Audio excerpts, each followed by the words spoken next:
As you have this incredible scientific background, can you tell me a little bit more what's actually going on in our brains when you say that flashcards are a mean to really learn so effectively? What are the procedures and what's really happening? Good. Well, so flashcards are a great way to learn because they force you to dredge up a memory. They force you to recollect it.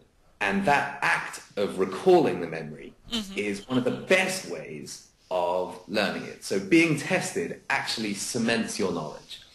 Whereas if you just stare at a page of a textbook, if you just look at the answer, because you're not actively recalling, you're really not going to be strengthening your memories. So flashcards are great because they're continually testing you. And so they're one of the three things that we've really emphasized to try and maximize the amount that you retain. But I should say what's interesting, and this is a lot of the work that came out of the science of memory in the last decade or so, and a lot of the focus of my PhD was that you have to be a bit careful because there's a growing body of evidence to suggest that being tested and getting the answer right is a good thing. Okay. But if you get the answer wrong, potentially that can be bad for your memories.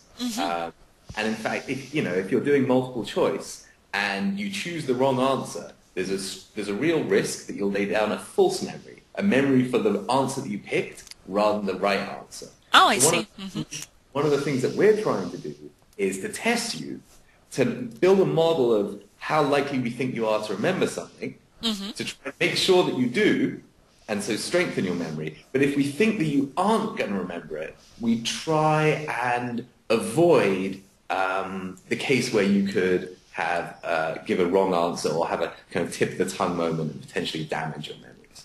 So there's more to it than just testing. There's a kind of there's an art to it, I think. And just out of curiosity, how do you want to achieve that? Well, that's a big question. Yeah. And here's my best attempt to make it simple. Going back about 150 years, psychologists have had an idea of the rate at which we forget. And in fact, the longer you've known something, the slower you forget it. And if you know anything about spaced repetition, this will be very familiar. And so we build in a lot of that insight into our scheduling algorithms for when to remind you, when to test you, when to add you work. And so based on our scheduling algorithm, I can estimate how well you're likely to know something, how quickly you'll have forgotten it. And so that enables us to time the tests so that we test you at the moment when we think you still remember it, but you're about to forget it. Does that make sense? That's pretty impressive. I mean, you mentioned before that Memrise.com, you're currently still in beta, but all of what you have just told us is basically already built in the product as we can try or use it today.